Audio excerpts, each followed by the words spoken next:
In November of 1991, well-known cave explorer Parker Turner showed up to Indian Springs, which is located on private property in Wakulla County in northwest Florida. Turner and exploration partner Bill Gavin were conducting a well-planned deep exploration dive which had been planned for over 2 years. The goal was to locate new passages in the deeper section of Indian Springs. This cave is part of a larger underwater cave system that connects to famous Wakulla Springs and the Florida Aquifer. Here, miles of cave passages have been explored and records have been sent by the cave exploration organization called the Woodville Karst Plain Project, of which Parker Turner was a founder. Depths at Indian Springs are greater than normal recreational diver limits of 130 feet. Diving there requires experience, specialized training, and a trimix breathing gas with a custom mix of oxygen, nitrogen, and helium. Today, the spring is open to cave divers who are properly trained, experienced, and equipped. All was going well in November of 1991. The two divers, Turner and Gavin, completed their planned dive, which included a transit of 40 minutes at 140 feet in depth, and another 20 to 25 minutes searching for an unexplored passage at a depth of about 300 feet. This section of the cave is called the Wakulla Room, and they explored the room in 3 different directions. Finding no evidence of additional tunnels or evident water flow, they turned around at the 63-minute mark. Returning to the entrance and completing a few of the necessary decompression stops, something then went terribly wrong. As the divers ascended and moved closer to the final restriction, known as squaw's restriction, they encountered billowing clouds of silt, completely obscuring visibility. Following the guideline that would take them to safety, they discovered it was buried under sand and debris. The exit of the cave system had been blocked by a collapse of sand, mud, and rock. As other teams of divers decompressed on the other side of the squaw restriction near the cave entrance, limestone rocks suddenly became dislodged from the cave ceiling and fell to the sloping banks below. This caused an underwater landslide with the muddy debris sliding further into the cave. The squaw restriction was now almost completely blocked, and the normally clear water was so muddy that visibility was near zero. The surface support team reported a rapid drop in water level of the sink, a temporary reversal of flow, then a return to normal levels when the collapse occurred. The two experienced cave divers trapped by this freak accident acted to assess the situation and took action by managing their gas supply and searching for an exit. The next segment is taken directly from Bill Gavin's account of the day. I secured a line from the reel that we had carried in with us to the permanent line where it was buried and tried to search for a way out. The restriction seemed to be completely blocked with sand and perhaps rock. The visibility was so bad that we could not really figure out where exactly we were or what had happened. However, there was a flow, and I tried to follow that.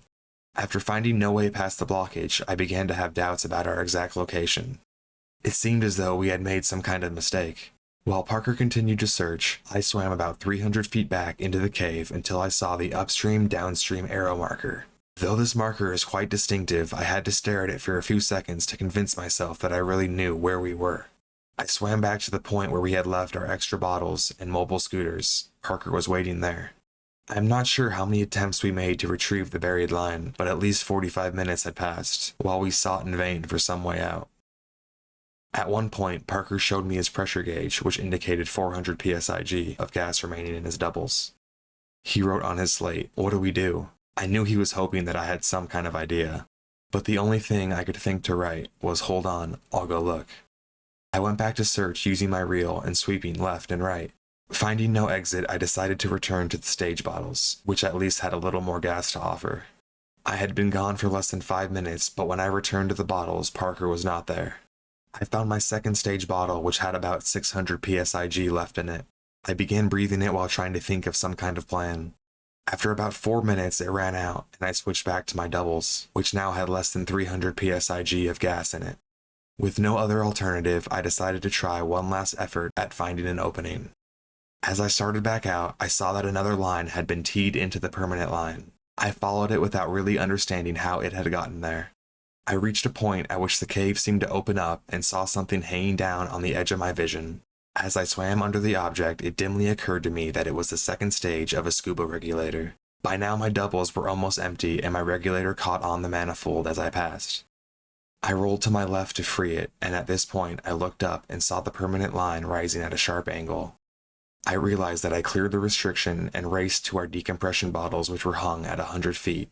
I was almost holding my breath by the time I unclipped the second stage and began breathing from my decompression bottle. Parker was not at the bottles, and I realized at this time that he would not make it. The regulator that had caught on my manifold was from his doubles. I had no idea where Parker was, and visibility was still less than 2 feet. Numbly, I waited for support personnel to find me. In the confusion that followed, many lines were laid throughout the cavern area by our support divers in an attempt to locate Parker's body. Despite their efforts, he was not found until the following morning, when visibility had increased to about 10 feet, which it had been at about 60 feet or better when the dive had started. During the 4 hours of decompression that followed, I was gradually filled in on the situation by our support crew. Without their efforts, I think I would have gone mad wondering what had happened. For a long time, I did not know if the entire entrance of the cave had collapsed, or if anyone else was missing. Gavin's prediction of what happened to Turner is as follows. While waiting for me, Parker must have decided to take his tank off and try to squeeze through the blockage. Running short on gas, he probably decided that he couldn't wait any longer. He teed into the safety spool and, dragging his tanks, was able to find a way through the blockage. Perhaps in doing so, he caused the sand to shift enough that I was able to pass a few minutes later with my doubles still on. After making it through the restriction, he ran out of gas just 30 feet short of our decompression tanks. When he passed out, he dropped his doubles and floated to the ceiling about 15 to 20 feet above. His tanks landed on the permanent line and hung there. The line from the safety spool was tangled around his tanks. Whether this contributed to his death or not is impossible to say. Certainly, it would have been difficult for him to lay a line while dragging tanks and fighting the extreme positive buoyancy from his dry suit. This account from Gavin's is really important as he was the only one actually there that day. Scientists hearing this story and looking at what happened were at a loss. For over 20 years, the exact cause of the cave collapse has remained a mystery. The chilling reality of the collapse claiming the life of one of cave diving's best had led to much speculation, conjecture, and a large amount of introspection. Doran Knopf, the distinguished Nansen professor of physical oceanography at Florida State University, has found the answer. In short, the culprit was indeed bubbles exhaled during decompression that led to the cave failure.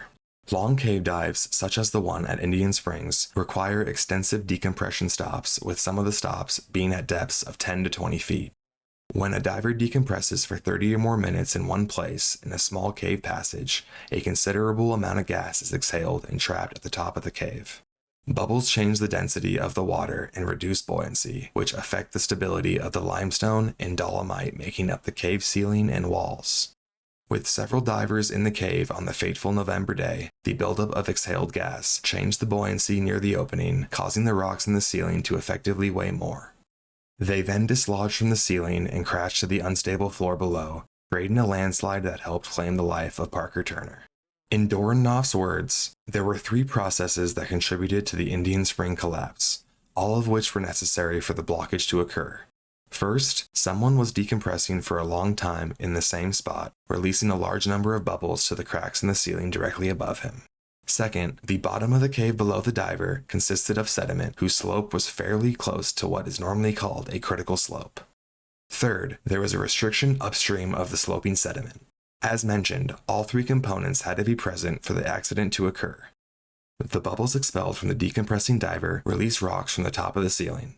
These rocks fell onto an unstable slope and caused a mudslide similar to those that occur on dry land due to heavy rains. The mudslide then moved down the hill, blocking the restriction. Knopf and his team had suspected buoyancy levels likely played a role in the problem, so he designed an experiment to test how buoyancy can affect the roofs of caves across the world. With the help of FSU's Geophysical Fluid Dynamics Institute, researchers created an experiment which proved this theory was more than plausible, and this is the agreed-upon reason for the Indian Spring cave collapse. This disaster occurred through no fault of the divers affected by it. They were experienced and prepared for everything they thought could occur that day. Little did they know, Mother Nature had her own little quirk we humans didn't know about. Let this story live on and help teach future generations of the risks cave divers might not traditionally think of when dipping under the water. If you want to hear more scary, fascinating stories, make sure to check out last week's video.